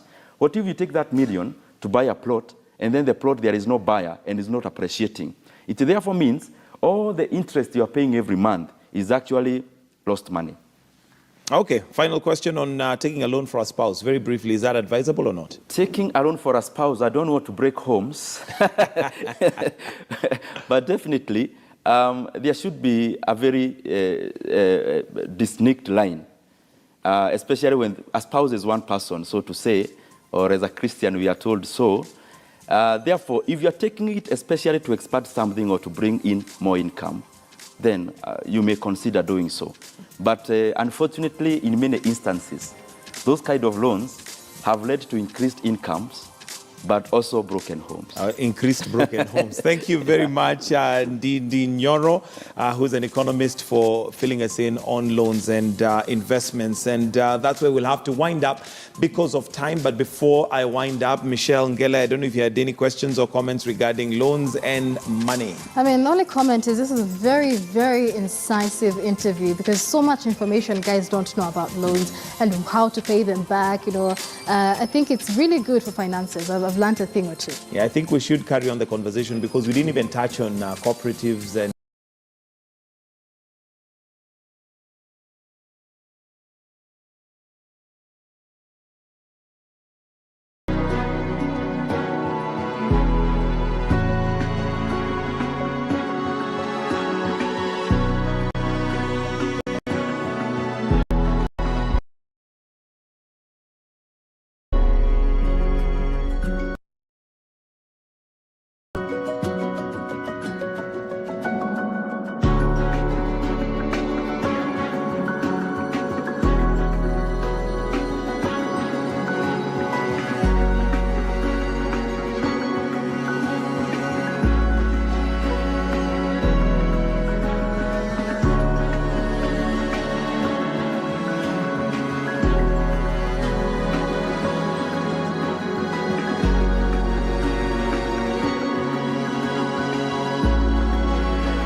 Basi tunapokea Rais wa Jamhuri ya Kenya akija kuwekelea jiwe la msingi ili madarasa yaendelee kujengwa, masomo yaendelee. Karibu sana Mheshimiwa Rais. Wakiwa moja kwa moja na Naibu wa Rais Profesa Abraham Ure Kindiki.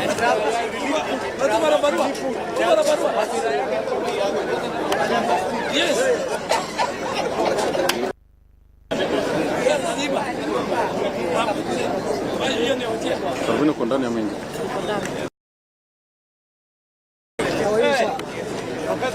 Habari yako mwalimu?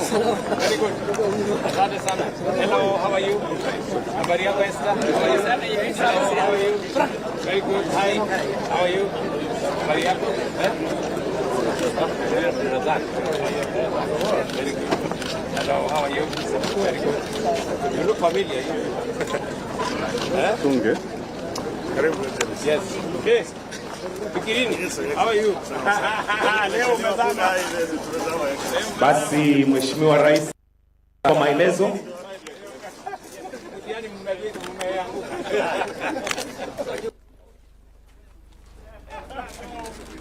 So utashika na hivi ndio na kwa Rais aelezewe vile shule inavyokaa.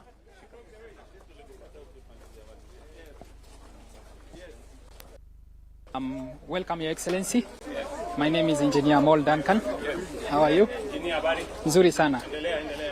So what we are putting up at Garissa University is a two-storied tuition facility, which is supposed to house 1,100 learners.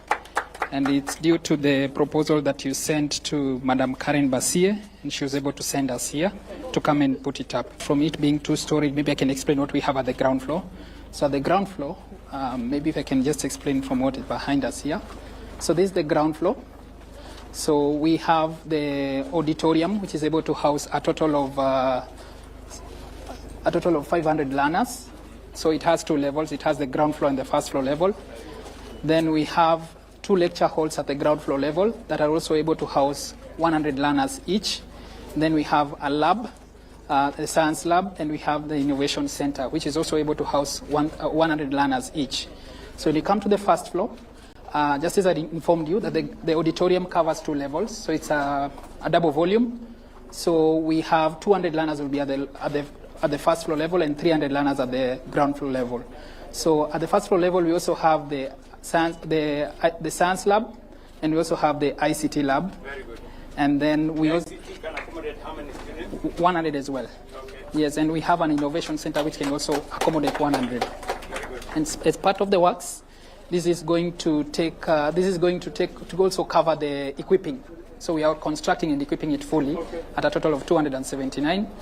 And we've also, where you are currently, you're feeling a lot of heat. So we've taken care of that with these sunshades. Sorry, Your Excellency. With these sunshades over here. Okay. And then the windows also allow cross ventilation. If you look at the sunshades are also on this other side. So that is what we are putting up here. Asante. Asante sana, Mheshimiwa. Thank you. Thank you very much for responding. Thank you so much. Very much for responding. You're done.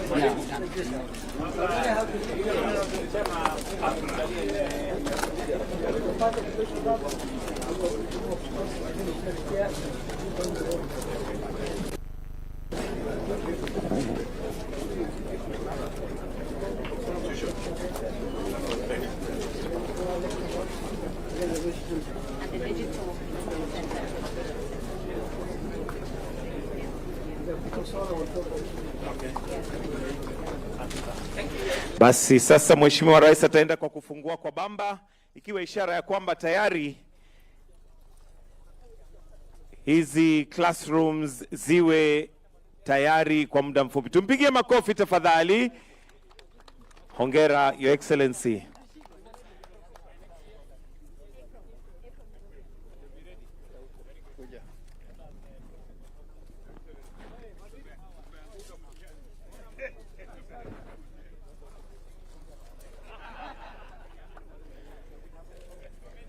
Basi watu wa Safaricom, wale wamewakilisha Safaricom kwa haraka.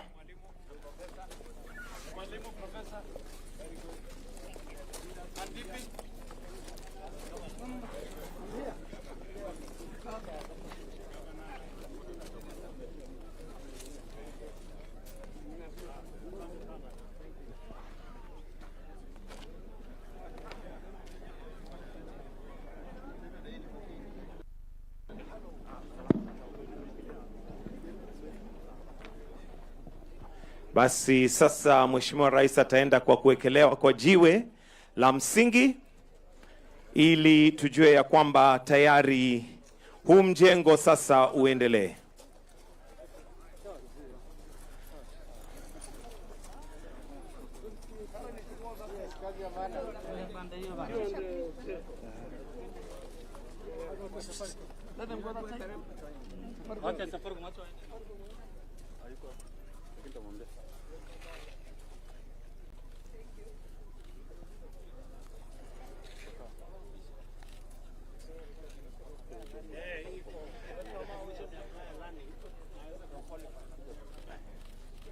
Basi rais amewekelea jiwe, amepima akaona iko sawa.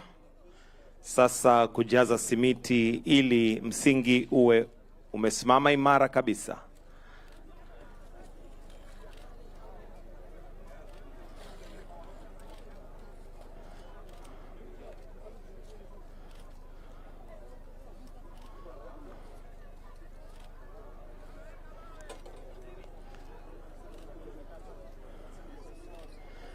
Haya basi, makofi ya rais akiwa na msaidizi wake naibu wa rais. Rais ameweka pande moja, naibu wa rais pia awekelee pande ile nyingine. Tujue ya kwamba kazi inaendelea vizuri kabisa.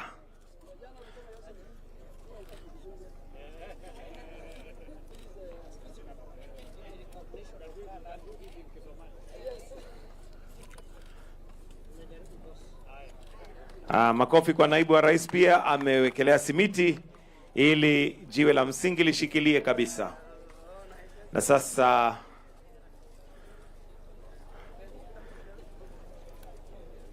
naona watu ni wengi kabisa. Sorry.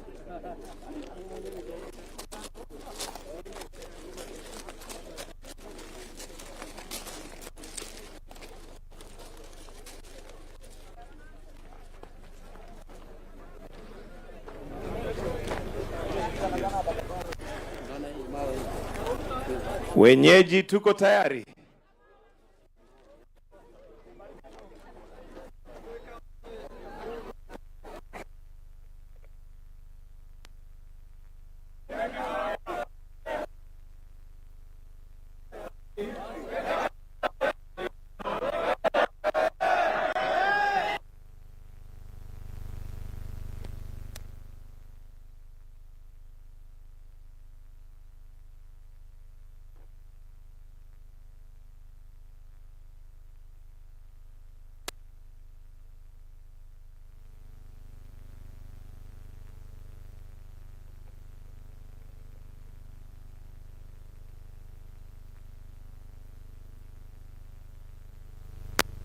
Wenu nikakuja kwa graduation ceremony, si namna hiyo?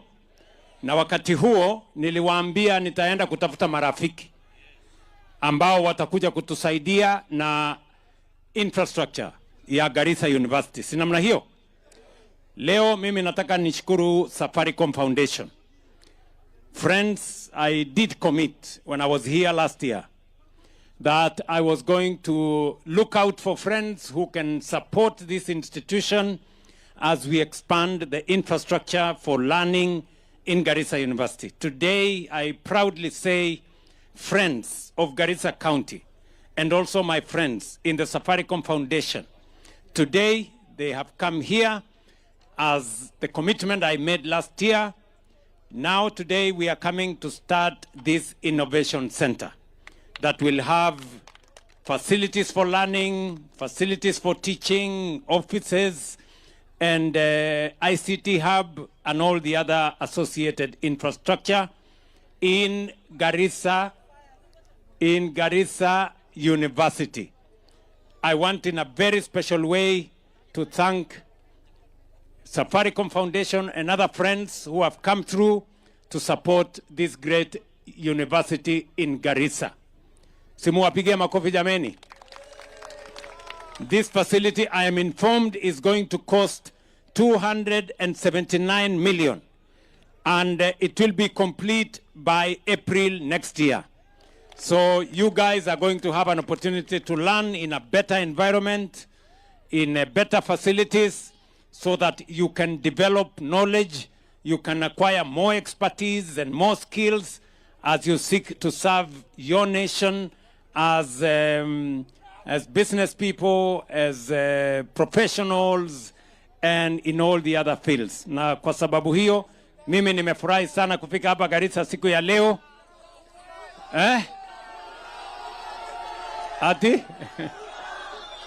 Ati tutam. So, mnasema tuendelee na hii kazi? Tuendelee ama tuendelee? Mnasema tuendelee? Ndio University ya Garissa iendelee? Sikizeni, mbali na hii Innovation Hub, pia tumewapatia University ya Garissa shilingi milioni 750 ya kujenga hostels. Nyinyi mnajua, mnaelewa? Najua ya kwamba wengi wenu mnaishi nje ya university, si namna hiyo? Na hostels ni kidogo. So we are building hostels for 1,700 students in Garissa University. The contractors will be here this week. Mnanielewa? The contractors will be here either this week or next week, and I have given them exactly, I have given them exactly 1 year.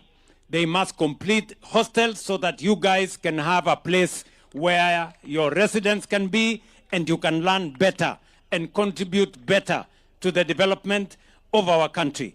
Nyinyi mko tayari? Mko tayari? Na ndio sababu mimi nataka niwaeleze. It is the reason why I have committed more resources to universities, because knowledge, skills, competencies are important for the development of our country, and the young people of our nation are the greatest resource that we can have. And the greatest empowerment we can give you is a chance to acquire knowledge. Tunaelewana jameni? Garissa hoye! Comrades hoye! Comrades power! Hii power ni gani sasa hii? Tumekubaliana? Power ya msomo. Power ya msomo. Lakini mmekubali pia mambo ni? Ati mambo ni? Ati mambo ni? Mnasema tuendelee? Mimi nataka niwahakikishie ile siasa ya zamani ya kubagua watu wa Northern Kenya. Mimi nimesema hiyo siasa tutamalizana nayo.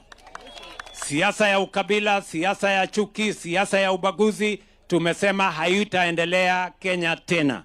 We are going to develop every part of the Republic of Kenya equally. Nyinyi mnanielewa? Ndio sababu hapa Garissa tunajenga barabara. Hapa Garissa tunajenga affordable housing, tunajenga markets, tunajenga hostels. Hapa Garissa tunajenga runway mpya ya airport. We are building an airport, a new airport terminal here and a new airport runway. We are spending 550 million to make sure that people can fly to Garissa. We shorten the trips that coming to Garissa. Tunaelewana? Kwa hivyo mimi nimefurahi sana kuwa hapa. Niko na naibu wangu anaitwa Professor. Ati anaitwa nani? Fireman. Haya, wacha nimkaribishe Fireman na wasalimie.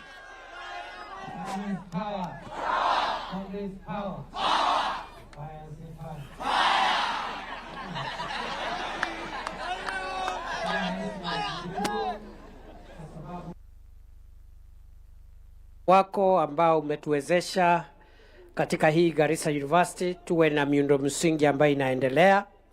Nishukuru Safaricom Foundation, through your leadership they have come on board also to support infrastructure development for Garissa University. Mr. President, as you've pointed out, what you're doing in our education sector is the greatest gift you can do to our young people. And as somebody who has been a university professor before, I am proud of what is happening to support our universities, to support our students, build our country and build our future based on investing in young people. Rais Ruto ni fire si fire. Rais Ruto ni noma si noma. Ati mnasemaje mambo ya rais? Ati mmesema mambo ya rais? Mmesema mambo ya rais?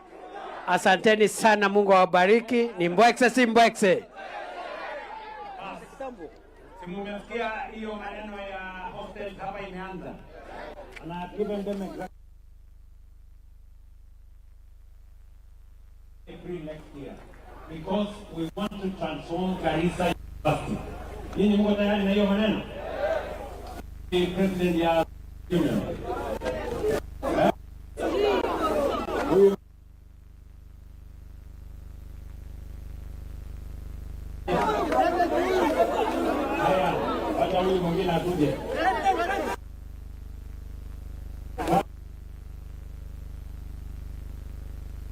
So, nini ndio wadosi wa kusema hapa?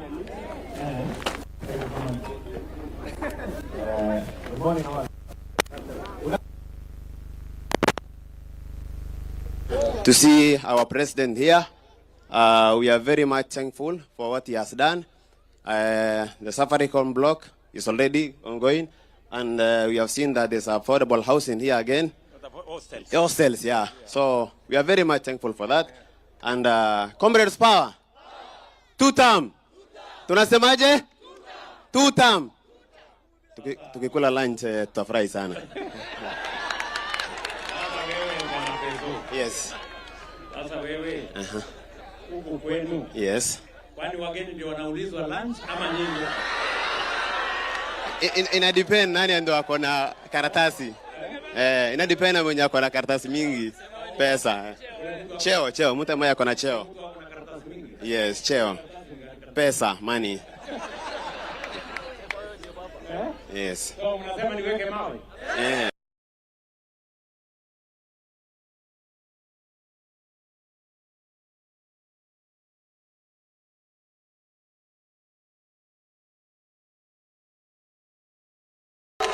Two-term. Lakini hata na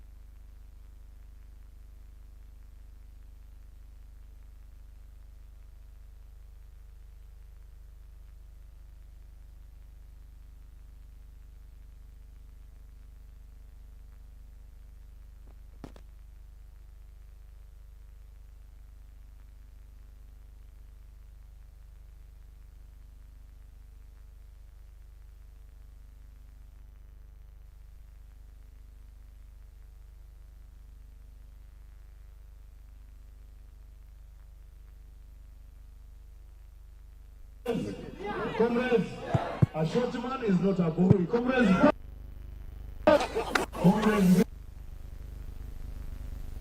na Mheshimiwa Rais ameangalia mmenama sana. Sio mmenama. Mmenama ni kwenda chini na lunch. Akiomeka mawe mambo itakuwa sawa. Comrades power. Comrades power. Tuendelea kupangana na Mheshimiwa Rais mpaka pia sisi tufike pale mahali. Sawa? Asanteni sana.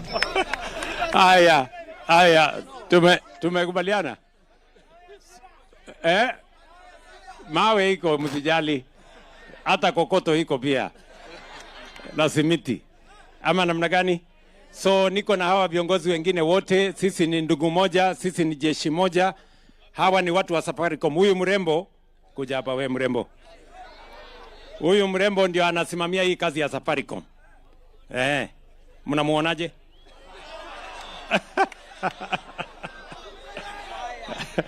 Lakini mjichunge sana. Naelewana? Mpigie makofi, yeye ndiye ametusaidia kupanga hii maneno. Na chairperson wa Safaricom yuko hapa, anaitwa Esther Koimet, yeye ndio chairperson wa Safaricom Foundation. Mpigie makofi. Si mnaona ni wamama? They say what a man can do. Warembo hapo, a woman can do better, Si mnaona vile wanafanya better? Bas hata na nyinyi mjikaze. Hapo mbele mambo itakuwa better. Sawa? Bas otherwise nasema asante sana, tunawapenda sana, Mungu awabariki. Thank you very much, God bless.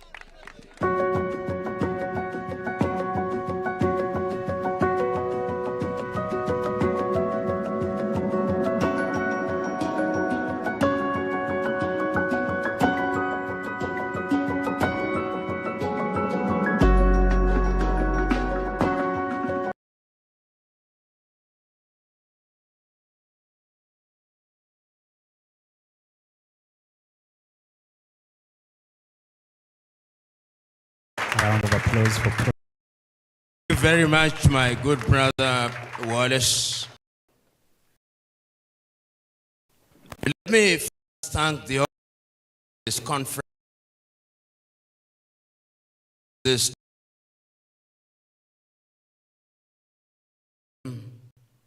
when rightly be said that the continent of Africa is at crossroads.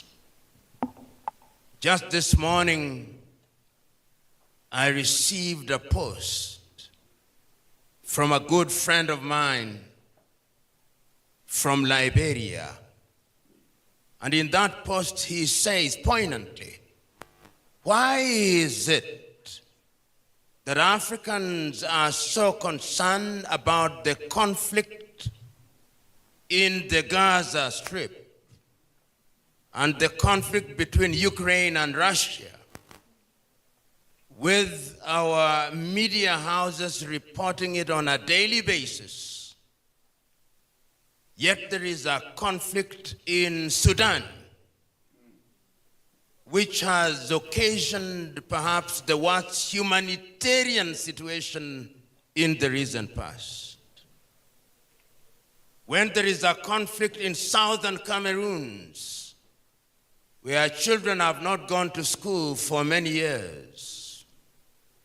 Yet there is a conflict in the Democratic Republic of Congo. Yet there is an ease in Somalia. Yet there is an ease in the Amhara region in Ethiopia. Yet there is an ease in Central African Republic. Yet there is insurgency in northern Burkina, Mali, Chad, and unease in Guinea. And I asked myself, what is the problem? And I answered by saying, it is because we do not write our story. It is because we are defined by others. And as long as we are defined by others, as Malcolm X said famously,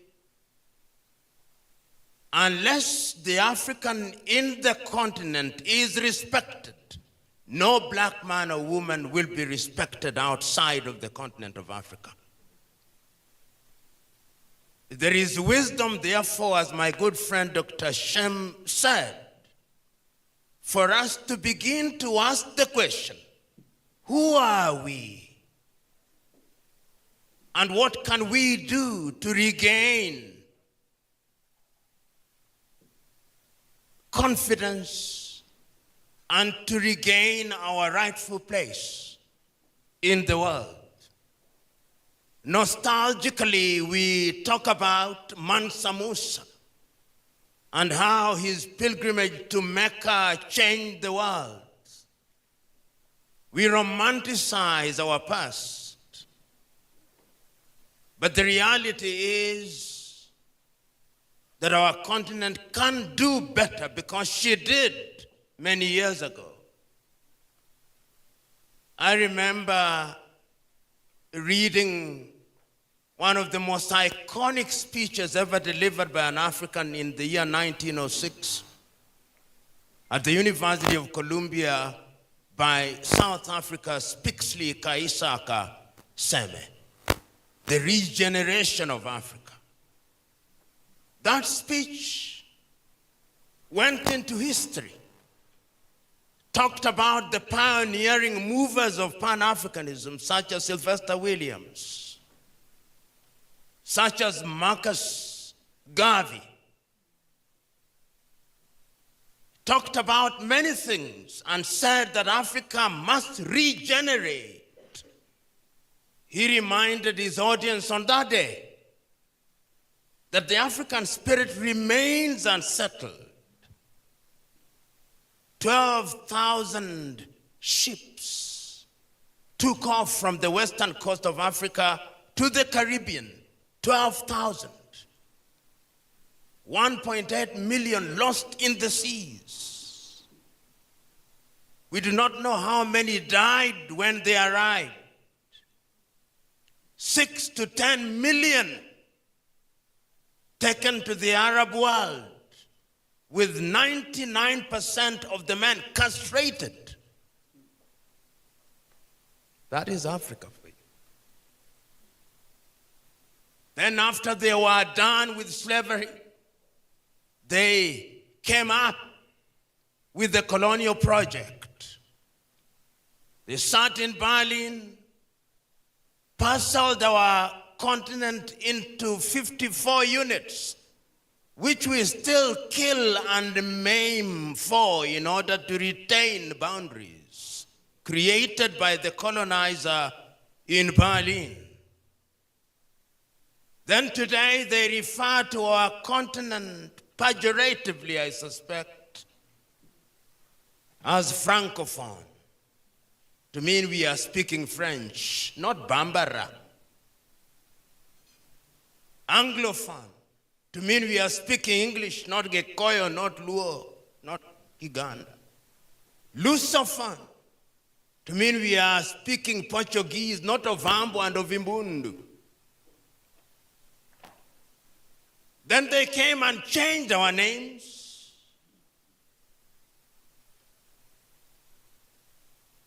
Then at one time, they even said that God could not understand our languages. God could only speak in Latin.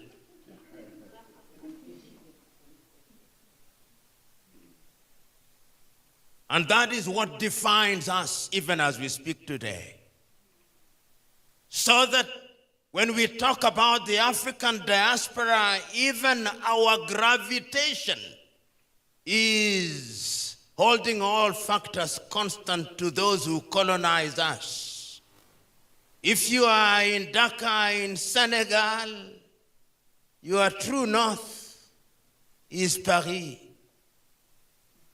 If you are in the Democratic Republic of Congo in Kinshasa, and you want to escape the pain in Kinshasa, is Brussels.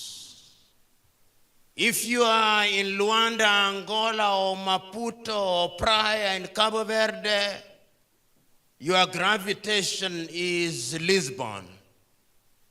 If you are in Kenya, or Zambia, or Nigeria, or Ghana, if you don't gravitate towards London, it is Washington. Those of you who are students of science will well remember Pavlov's conditional reflex. It is alive and well. And the time, therefore, is to liberate ourselves from lamentation. We have lamented too long. We have agonized too long. The time is to give meaning to the statement made by Tanzania's Julius Nyerere on the 6th day of March 1997, when he was the guest of honor on the occasion of the 40th anniversary of Ghana's independence. And Mwalimu said, if Africa does not unite, there is no future for Africa. And we are not talking about the unity of the graveyard where we all agree.